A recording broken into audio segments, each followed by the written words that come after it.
Hey everybody, this is Jim at SP500chart.com. It's about 4:30 here on the last day of April 2013. And wouldn't it be funny? Well, I'll explain that later. Before we get started, I need to remind you that the website and the video are for educational purposes only, and nothing stated at the site or in the video is intended to be used as investment advice. I can draw lines on charts, but you have to draw your own conclusions from your own research. And you need to make investment decisions that are suitable for your personal financial situation. And I'll remind you again, I am not a licensed financial professional. Honest to goodness, I'm just a guy who draws lines on charts. So let's take a look. Okay, what did I mean when I said it's April 30th? And wouldn't it be funny? I think you know what I mean. Sell in May and go away. I'm not saying that you should always do that, but you know, from a technical setup, that could be exactly what the market is trying to tell us. Let me move my little arrow here actually to May 1st. There we go.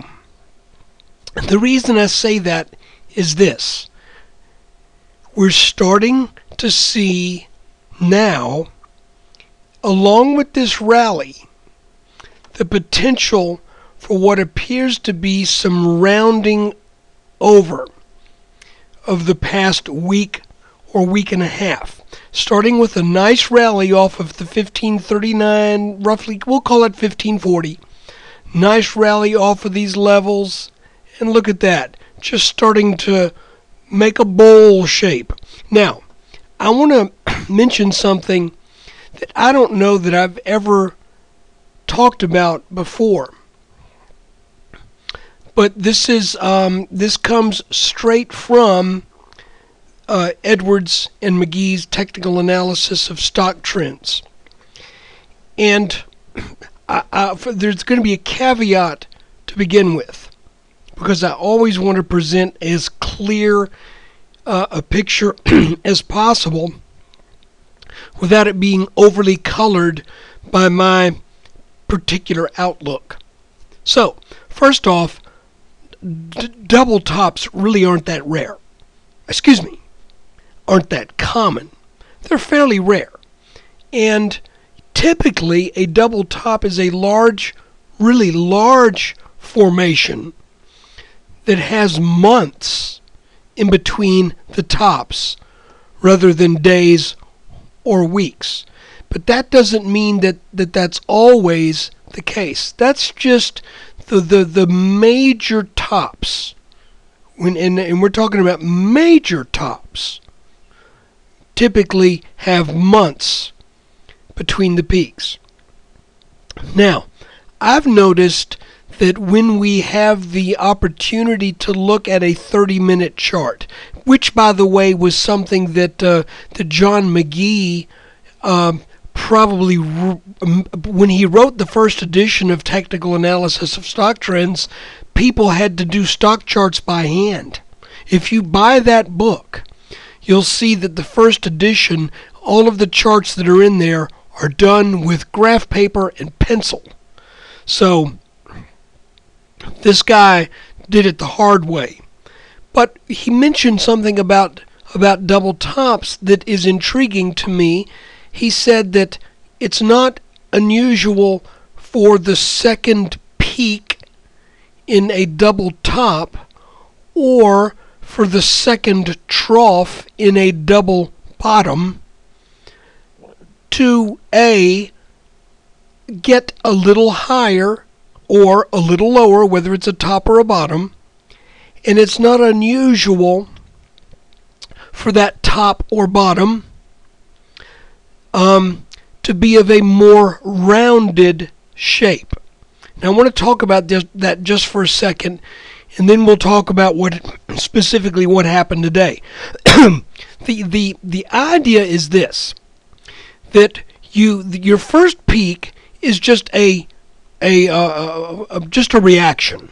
Okay, so back here in early April, we take off from 1540 and go straight to the 1590s.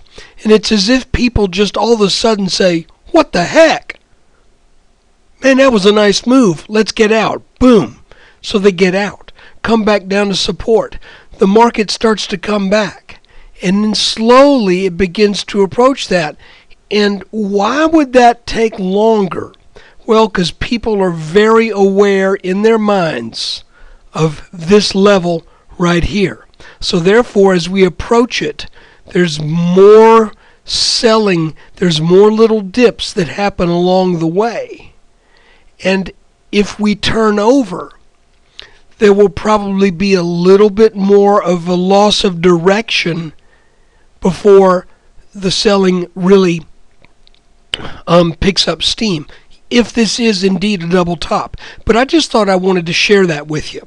Now, where are we today? Well, we're at a record close in the S&P. However, we're still slightly off, tagging our red line here, but not by much. So let's take a look at that 30-minute chart again. One thing that I think is kind of interesting is if we extend these lines, and I know these lines, these two blue lines, have been violated all over creation. We went below them, what I think was probably a premature move. Then we got back into this pattern. Then we got above it. But you can see all along the way, even when we break it, that there are the market is paying attention to these two lines. Here we bounced here. Then we came down. We tried to bounce. Couldn't bounce. Now we have back tested that bottom blue line. Here it is. We have back tested this line twice already and have not been able to get back into this pattern, even though the pattern is now razor thin, because the apex is tomorrow at roughly 1,600 and small change. Now, what happened today? Well, we had moved a couple lines. We have this as a resistance line. This is a support line in this ascending channel. We started out underneath this channel, but we were able to get back into it.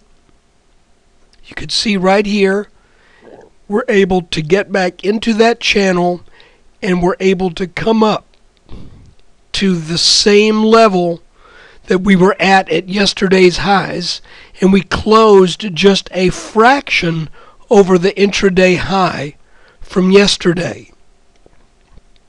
So I would say that given that this line broke and we've kind of been toying around this line, that would be a sign of weakness, but it's obviously not a sign that we're ready to give up the ghost on this rally. So I drew another line.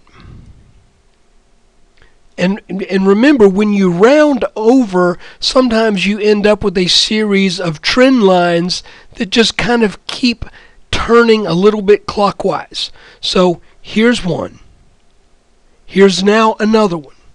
So, but strangely enough, if you look, this line actually has as one of its defining points that little Twitter scare mini flash crash.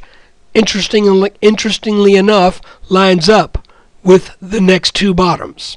So I think the lesson to be learned there is, even though you chalk these things up to an anomaly in the market, it's probably worth paying attention to. So here we go. I'm now kind of gonna take this line, and what can I do to make it more? There, we'll just make it red. And I'm now saying, pardon me, because I'm changing my tune on a daily basis. Let's watch this line now. If this line breaks, then I said yesterday if this line breaks, but it really hasn't broken yet. Instead, it looks like we're just rounding over. So an important level at this point on the 10-minute chart would be the lows of today, because so far we've managed to set a higher low pretty consistently throughout this rally, coming off of the lows back here on the 18th. So if we break through this line right here, then chances are, if that happens soon before we set a significantly newer high or a significantly higher high, then this will probably mean these two little touches up around here, or whatever level would be attained before this line breaks, starts to look more and more like a top.